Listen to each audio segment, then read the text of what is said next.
হাজার ভালোবাসায় নিজের করতে পারোনি যাকে, সে হয়তো অন্য কারো, ভুলে যাও তাকে। পরিস্থিতি মানুষকে অনেক কিছু শিখিয়ে দেয়, আমাকেও অনেক কিছু শিখিয়ে দিয়েছে। লোকে আমাকে জিজ্ঞাসা করে তুমি এত খুশি থাকো কি করে।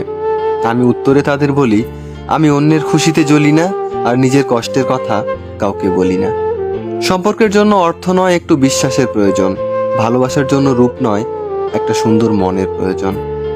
আমি এমন একজনকে ভালোবাসি যার কাছে আমার কথার কোনো মূল্য নেই। দিন শেষে ভালো থাকতে নিজের মধ্যে কিছু পরিবর্তন করা খুব প্রয়োজন।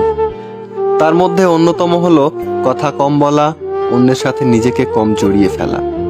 সময় খুঁজে কথা বলা আর সময় মতো কথা বলা, এ দুটোই একটা সম্পর্কের মূল্য বুঝিয়ে দেয়। উপরে উপরে সবাই ভালোবাসা দেখায়, কিন্তু ভেতরে ভেতরে সবাই নিজের স্বার্থের দিকেই আগে তাকায়। কাউকে বেশি পাত্তা দিও না, উপহার হিসেবে ইগনোর ছাড়া কিছুই পাবে না। জীবনের জন্য নিঃশ্বাস আর সম্পর্কের জন্য বিশ্বাস, এই দুটো জিনিস খুব প্রয়োজন। জীবনে এতটা খুশি থাকো যেন দুঃখ এসে বলে আই এম সরি, আমি ভুল করে চলে এসেছি। একটা কথা কি জানো, যে মন থেকে চায় সে হাজার চেয়েও পায় না, আর যে সহজে পেয়ে যায় সে কখনো তার মর্যাদা দিতে জানে না। জীবনটা এমন হয়ে গেছে আমি নিজেও বুঝতে পারছি না আমার কি করা উচিত। টাকা দিয়ে সবকিছু কেনা যায়, কিন্তু ভালোবাসা নয়।